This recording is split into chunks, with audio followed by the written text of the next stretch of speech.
11월 첫 주일입니다.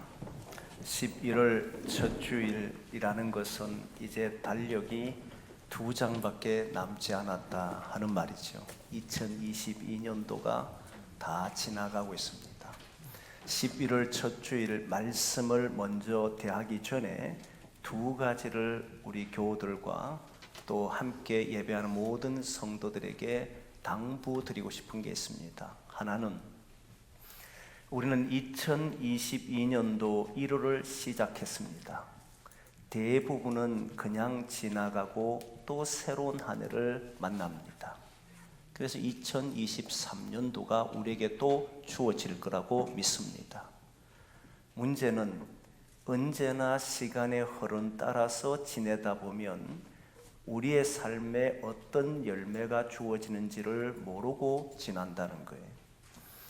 적어도 믿음의 사람들은, 아니 세상에 사는 모든 사람들은 자기의 삶이 풍족해지기를 원합니다. 계속해서 아름다운 것들이 일어나기를 원합니다. 그래서 시작할 때 보면 그 꿈을 가지고 기도하는 것이 성도들입니다. 그런데 마무리를 못해요. 마무리가 얼마나 중요한지를 사람들이 인식을 못합니다. 마무리를 한다는 것은 일을 해놓고 난 뒤에 평가를 하는 것을 말하는 게 아닙니다. 저는 일을 다 하고 난 뒤에 평가를 해도 잘 바뀌지를 않는다는 걸 압니다. 오히려 마지막이 되면 마무리를 잘하고 새로운 것을 만나려고 준비해야 됩니다. 전문적인 훈련을 하는 사람들을 보면 새로운 것을 하기 전에는 훈련을 거듭합니다. 그리고 가장 중요하게 여기는 것이 모든 일들을 마지막 마무리 훈련을 합니다. 끝난 게 아니에요. 마무리 훈련을 통해서 자신이 가져왔던 긴장감과 그리고 삶에서 일어났던 모든 것들을 새롭게 정립하고 다음을 또 준비하는 겁니다. 그래서 성도들이 해야 될 것, 이 12월을 그냥 보내지 마시고 나의 인생을 어디에서부터 달려왔고 어디로 가고 있는지를 다시 확인하고 정말 우리들이 거리로 가는지를 다시 결정한 뒤에 내년에는 이러한 삶으로 하나님 안에 살겠노라 라고 하는 결단들을 하셔야 돼요. 그게 기도 제목이 됩니다. 기도 제목 없이 그냥 새해 만남 이런 거 해주세요 라고 하는 그런 기도 제목 말고 우리가 걸어가는 삶을 바라보고 이렇게 살기를 원하는데 오늘 이런 것들이 이 한 해는 부족했고 또 다음 한 해는 이런 것을 만들어 보겠노라, 그렇게 기도하셔야 되는 거예요. 제가 늘 강조하는 것 중에 하나가 2021년도 12월 31일이나 2022년도 1월 1일은 단 하루밖에 차이가 나지 않지만 사람들은 새날이라 그럽니다. 하지만 세월이 지나 보면 근 2021년 12월 31일과 2022년 1월 1일이 별 차이가 없다는 걸 알게 될 겁니다.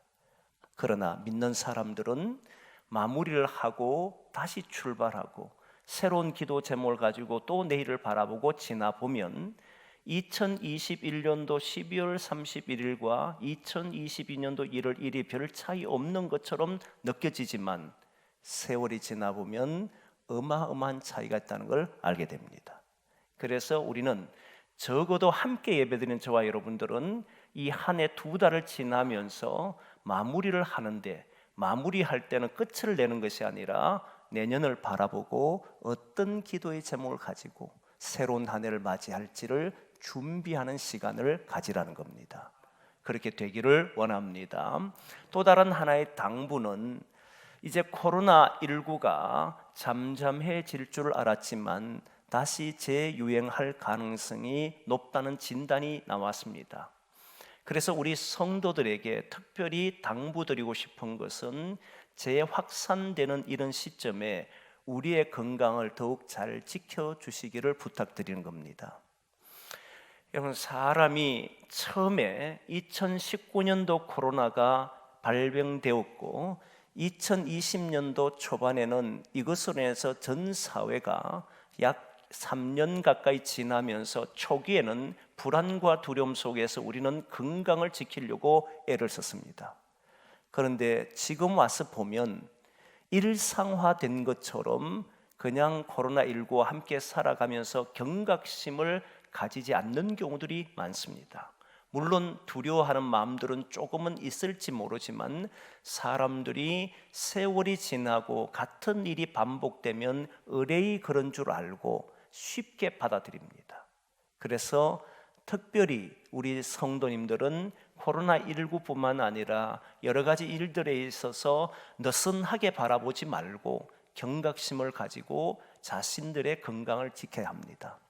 손을 씻는 일과 마스크 착용하는 일과 기타 우리가 초기에 가졌을 때 그 경각심을 가지고 여기까지 왔던 것처럼 우리도 지금부터 다시 이 시대를 바라보고 우리 시대의 귀한 사람들이 되도록 우리를 통해서 전염병이 일어나지 않도록 우리가 특별히 유의할 수 있기를 바랍니다.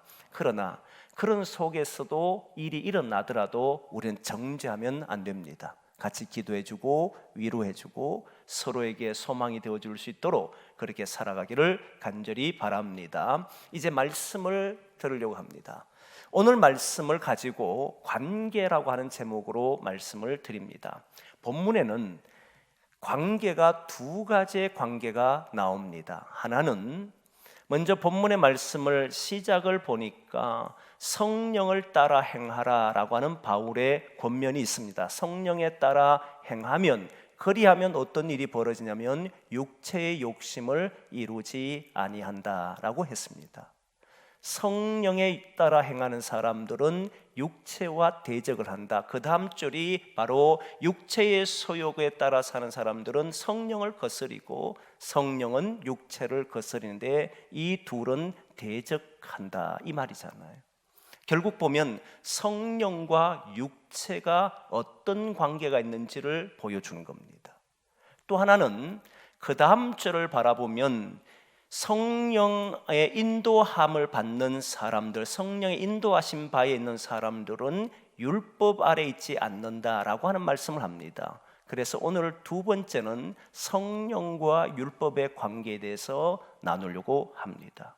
먼저 성령과 육체의 관계가 어떠한지를 봅니다. 조금 전에 말했던 것처럼 육체와 성령은 서로 대적하는 것으로 나왔기 때문에 많은 성도들이 오해할 수 있는 것 중에 하나가 육체가 성령을 거스를 수 있는 것처럼 보여집니다. 마치 성령을 대항할 수 있는 것처럼 기록해 놨습니다. 그러나 성령 안에 있을 때는 그 누구도 성령을 거스를 수는 없습니다. 성령을 대항할 수 있는 존재는 없습니다. 하나님을 대항할 수 있는 다른 어떤 존재가 있을 수 없다는 겁니다. 그러면 성령과 육체가 어떤 관계가 있길래 이 말씀을 하느냐면 성령 안에 행하는 사람과 성령 안에 행하지 않는 사람들의 모습을 이야기하는 거예요. 성령과 육체의 관계라고 하는 것은 성령 안에 사느냐 성령 안에 살지 않느냐 하는 것을 말하는 겁니다. 오늘 본문에 보니까 육체의 일은 분명하다라고 말합니다. 육체의 일은 무엇이냐 했을 때 본문 말씀 19절과 20절, 21절에 말씀을 하고 있는데 제가 한번 읽어드리겠습니다. 그 말씀을 보면 육체의 일은 분명하니 곧 음행과 더러운 것과 호색과 우상 숭배와 주술과 원수 맺는 것과 분쟁과 시기와 분냄과 당 짓는 것과 분열함과 이단과 투기와 술 취함과 방탕함과 또 그와 같은 것들이라 이렇게 말씀합니다.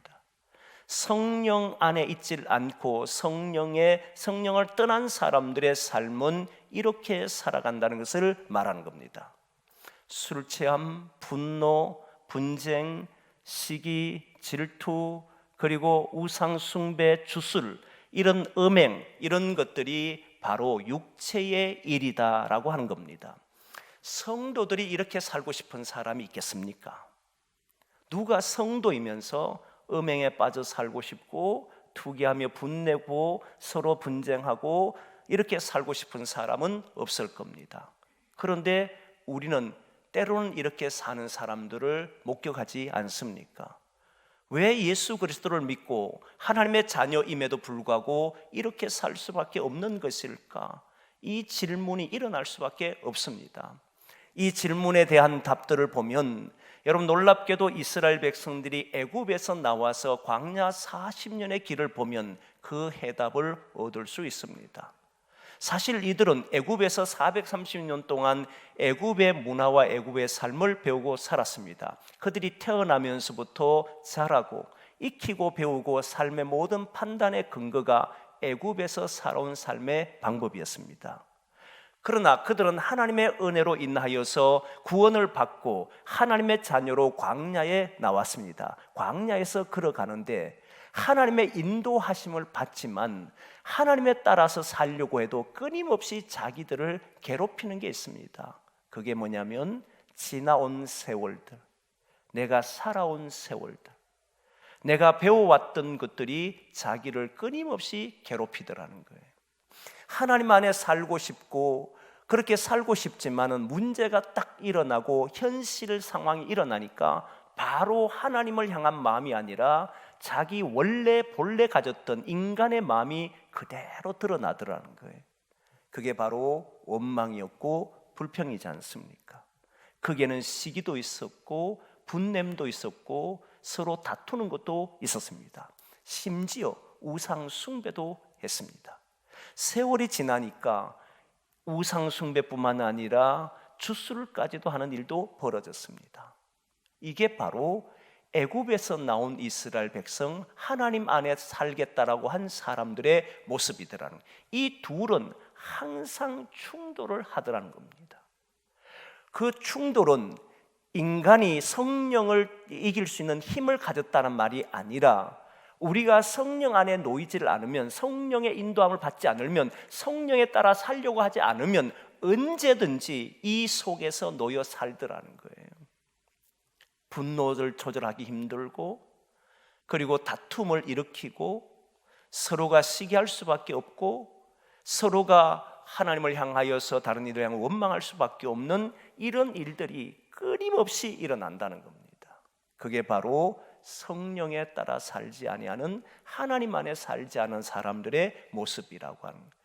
바울이 그것을 말을 하는 겁니다. 바울도 알았습니다. 자기는 마음은 원이로되 그 마음의 원대로 하지 못하는 어리석은 자신을 발견하지 않습니까? 끊임없이 인간은 성령에 따라 살고 싶어도 그러지 못하더라는 것이 바울이 갖고 있었던, 예수님을 믿고 난 이후에 알았던 사실이잖아요. 이것이 바로 인간이고 죄인이라는 거예요. 그래서 바울은 지금도 말합니다. 여러분들 성령에 따라서 살려고 하십시오. 성령에 따라 살려고 하면 인간의 육체의 욕심을 제거하려고 할 겁니다. 그때 인간의 육신의 몸에서 일어나는 우리가 그동안 배워왔던, 그동안 알아왔던 자기 나름대로의 잘못된 행위들과 방법들을 이겨내려고 할 겁니다. 그러나 우리는 인간이기 때문에 그 자체를 이길 수 없을 겁니다. 그때마다 성령을 의지하십시오. 성령에 따라 살려고 하십시오. 성령 하나님의 능력을 의지하십시오. 이렇게 끊임없이 이야기했던 거예요. 여러분, 우리는 우리 자신을 이길 수 있다고 생각하지 않습니다. 언제나 인간은 연약하여서 자기가 살아왔던 것 앞에 무너집니다. 과거의 생각에서 벗어나기가 쉽지 않습니다. 그럼에도 불구하고 성령에 따라 살려고 하면 우리를 성령 하나님은 그것을 이기도록 우리에게 힘을 주시더라는 겁니다. 성령 하나님이 우리를 제어하도록 만드시더라는 거예요. 그럼 우리가 할 수 있는 일이 무엇이냐면 성령에 따라 생각해 보려고 하고, 성령에 따라 살아보려고 하고, 성령에 따라서 행동해 보려고 하는 것이 우리에게 필요하더라는 거예요. 그래서 매 순간마다 오늘 하루도 성령이여 우리를 도와주십시오. 성령 하나님, 오늘 하루도 우리가 살아갈 때 우리의 힘과 지혜가 아니라 주님의 능력으로, 성령의 능력으로 행할 수 있게 해주십시오 라고 기도할 것이고, 그때 여러분 무엇을 보게 되냐면 우리의 나약함과 인간의 무능함과 또한 인간의 간악함과 인간의 죄악상을 보게 되고 그것을 이기려고 하게 되더라는 거예요. 성령 안에 거해보면 육체를 제하려고 하는 마음들이 생기게 됩니다. 그래서 사랑하는 성도 여러분, 우리는 육체를 가지고 성령을 대항하는 사람이 아니라 성령에 따라 살려고 할 때마다 육체를 이기려고 하고 육신의 생각을 이기려고 하는 사람인 줄 믿고, 오늘 하루도 우리가 일주일 살아가면서 일평생 살아가며 성령에 따라 사는 성도들이 되기를 소망합니다. 그분을 의지하십시오. 인간 속에서 일어날 때마다, 뭔가 자꾸 속에서 일어날 때마다 성령 하나님 나를 이기게 해주십시오 라고 기도하셔야 됩니다. 두 번째, 성령과 율법의 관계를 말씀을 드립니다. 성령과 율법의 관계는 성령과 육체의 관계와는 또 다른 면이 있습니다. 율법의 관계는 이스라엘 백성들이 애굽에서 나와서 도착한 시내산에 3개월 만에 도착하고 드디어 율법을 받게 됩니다. 이제는 하나님의 백성으로 살아가야 될 법을 받았습니다. 그동안에는 애굽의 법을 가지고 살아왔다면 이제부터는 하나님의 백성으로 살아가야 될 법을 받게 되었습니다. 근데 하나님의 법을 가지고 산다는 것을 이들은 오해를 하고 왜곡시켜 버렸습니다. 하나님의 법이 무엇인지를 몰랐던 겁니다. 성령의 역사를 구약 성경에 보면, 구약 성경에 나타난 성령을 보면 어떤 주제를 가지고 움직이고 있다는 걸 알게 돼요. 어떤 주제와 연관되어 있다는 걸 보여줍니다. 그 주제가 크게 세 가지입니다. 하나는 창조입니다. 창조는 두 가지가 있는데, 하나는 무로부터 창조하는 것을 말합니다.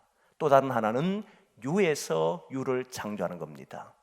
하나님의 신이 수면에 운행하시더라고 하는 것은 창세기 1장에 나오는 이야기입니다. 하나님의 신은 하나님의 영이고, 성령은 창조하실 때도 함께 하셨다는 거예요. 이 땅을 창조하신 분이 성령 하나님, 삼위일체 하나님이 하셨다는 말입니다. 그런데 성령 하나님은 여기에 그친 것이 아니라 그 창조하신 것을 완성되는 날까지 언제나 새롭게 하시는 영이더라는 겁니다.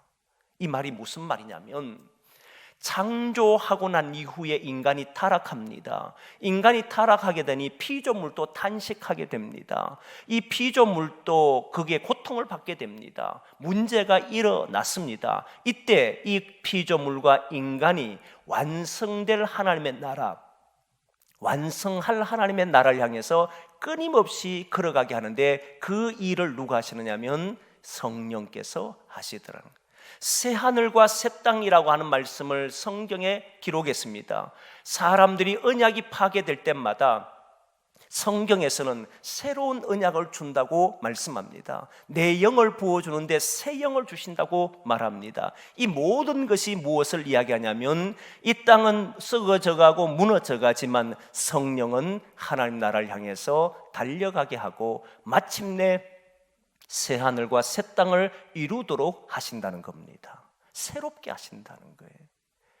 이 말씀을 가지고 있으면요, 우리가 살아가는 삶을 새롭게 봅니다. 우리는 지나오면, 세월이 흐르면 다 후패하고 썩어져 가지 않습니까? 그런데 성령 안에 우리가 산다면 하나님은 오늘 또 우리를 새롭게 하신다는 거예요. 가정을 새롭게 하고, 교회를 새롭게 하고, 우리 자신을 새롭게 하고, 내가 무너진 것 같고 내가 쓰러진 것 같고 아무것도 일어나지 않을 것처럼 보여도 성령 하나님은 다시 나를 세우셔서 하나님 나라의 완성을 이루기 위해서 우리를 붙들고 가신다는 거예요. 새 날을 주시고 새 일을 주신다는 거예요.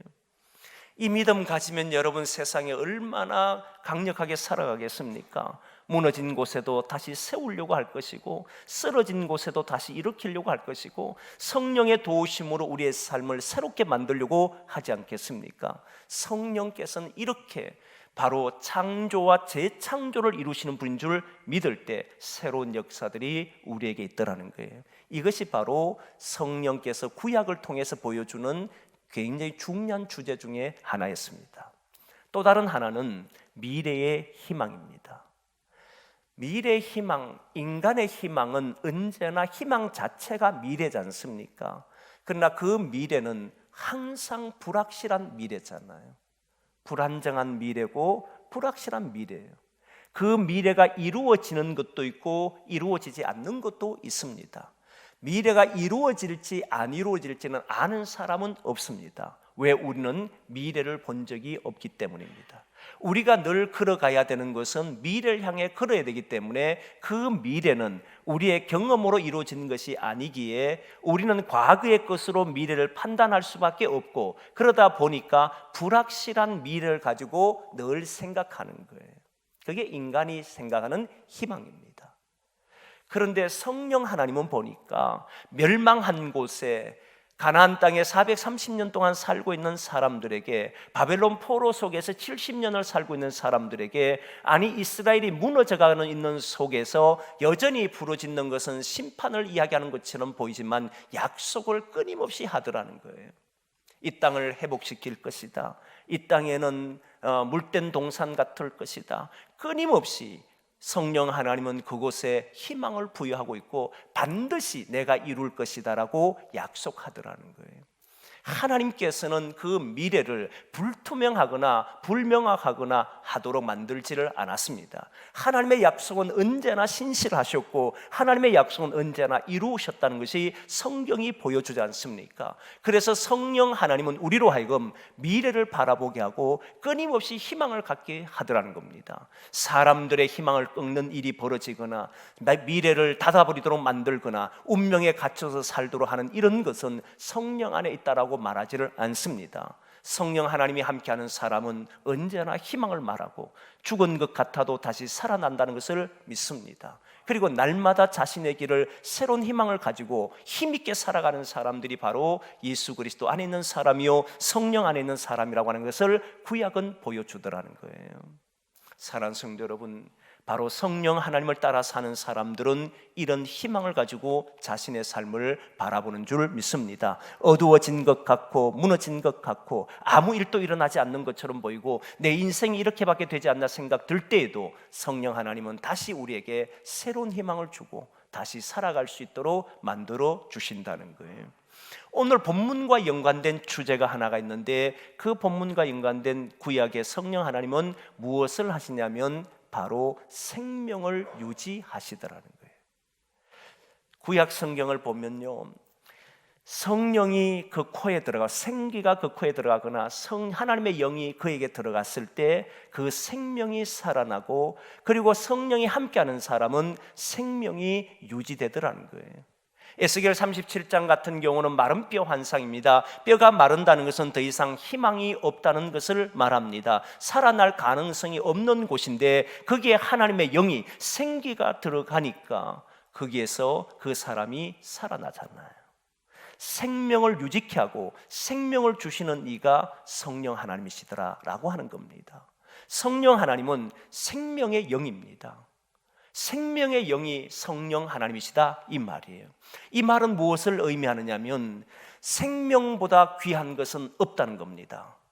생명의 영이 하나님이신데, 성령 하나님이신데 생명보다 더 귀한 게 어디 있겠습니까? 그래서 여러분, 예수님도 이 땅에 오실 때 생명을 구원하려고 오신 것 아닙니까? 생명보다 소중한 건 없습니다. 그리고 생명을 유지하지 못하도록 만드는 사람들은 성령 안에 있다라고 말하지를 않습니다. 성령 안에 있는 것이, 성령의 충만 받았다, 성령을 받았다는 것을 무엇으로 구분하느냐면 그 사람이 자기 생명을 귀하게 여기느냐 안 여기느냐, 그리고 자기 생명만을 귀하게 여기는 것이 아니라 타인의 생명도 귀하게 여기느냐 안 여기느냐, 여기에 달려 있습니다. 자기 생명을 귀하게 여기지 않아서 자기 몸을 해하거나 잘못된 길로 간다는 것은 성령 하나님의 그 생명을 여기는 것을 아주 귀하게 여기지 않는다는 말이 되는 거잖아요. 동시에 성령 하나님이 생명의 영이라고 믿는다면 다른 이의 생명도 존귀하게 여겨야 합니다. 힘으로 약한 자를 누르거나 지위로 다른 사람을 억압하거나 또 있는 것으로, 지식이든 돈이든 어떤 것으로 그러지 못한 사람들을 무시하거나 이런 모든 것들은 성령 하나님의 역사에 포함되지를 않습니다. 이 말을 한다는 건 무엇 때문에 하느냐면 성령 하나님의 생명의 역사는 율법보다도 앞선다는 겁니다. 율법을 준 이유는 바로 이들로 하여금 하나님의 백성으로 살아가게 하기 위함이고 죽이는 일을 하려고 했던 건 아닙니다. 율법은 생명을 위한 법이었습니다. 그런데 이 율법을 바리새인들은 철저하게 지킨다는 명목, 유대의 공동체를 지킨다는 명목을 가지고 생명이 율법을 지키지 못하는 사람들이 있으면 그 생명을 해하였던 것이고, 율법을 지키는 사람이 있으면 그를 존귀하게 여겼습니다. 율법을 지키느냐 안 지키느냐에 따라서 생명도 마음대로 했던 사람들이 바리새인들입니다. 생명보다 그 어떤 율법도 앞설 수가 없습니다. 율법은 생명보다 귀중하지 않습니다. 율법으로 도덕화를 만들거나 율법으로 윤리화를 만드는 것은 그건 성령 하나님에 따라 사는 것이 아님을 아셔야 합니다. 성령 하나님에 따라 사는 사람들은 그 어떤 것보다 생명을 귀중하게 여깁니다. 많은 이들이 가정을 지킨다라고 하며 교회를 지킨다라고 하며 이 사회를 지킨다라고 하면서 생명을 억압하거나 생명을 무시하거나 생명에 대해서 함부로 말하는 사람들이 있습니다. 그는 성령에 따라 사는 사람이 아닙니다. 성령에 따라 사는 사람은 생명을 최우선으로 여깁니다. 윤리로, 도덕으로 사람을 평가하지를 않습니다. 어떻게 하면 저를 살릴 수 있을까? 율법으로 잘못된 사람이 있다 할지라도, 도덕으로 잘못된 사람이 있다 할지라도 그 영혼을 살릴 수 있는 길은 없을까? 어떻게 하면 저를 살릴 수 있을 것인가? 여기에 핵심이 있다는 겁니다. 그래서 생명을 유지하고 생명을 살리는 일에는 율법보다 앞선다는 거예요.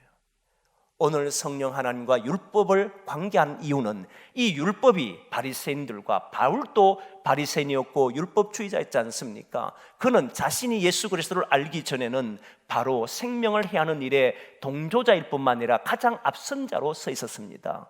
그런데 예수 그리스도를 믿고 난 이후에 이 율법은 생명을 살리도록 준 것이지 죽이려고 준 것은 아니란 사실을 알고 율법보다는 생명 살림의 모든 일을 했던 사람이 바울입니다.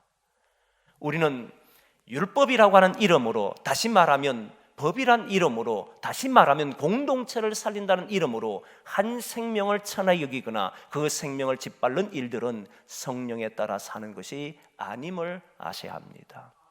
그래서 우리는 오늘 또 율법에 따라 사는 사람이 아니라 성령에 따라 사는 사람이 되기를 소망합니다. 성령에 따라 사는 사람들과 율법이나 또는 육신에 따라 사는 사람에서는 둘 다 나타나는 게 있습니다. 둘 다에게는 열매가 주어집니다. 근데 그 열매는 다릅니다.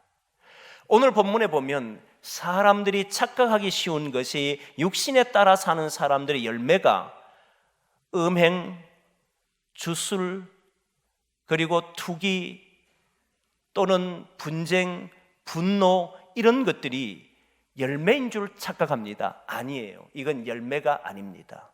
그거는 육체에 따라 나타난 일입니다. 육체의 일이에요. 열매는 무엇이냐면 바로 그 다음 21절 바로 후반절에 나오는데 하나님의 나라를 유업으로 받지를 못한다는 거예요. 그게 열매입니다. 성령에 따라 사는 사람들은 9가지의 성령의 열매는 사랑과 희락과 평과 오래 참음이라고 하는 이 9가지 열매를 우리에게 허락하시지만 육체를 따라 살거나 율법에 따라 행동하는 사람들에게 주어진 열매는 바로 하나님의 나라를 유업으로 얻지 못하는 일이 벌어진다는 거예요.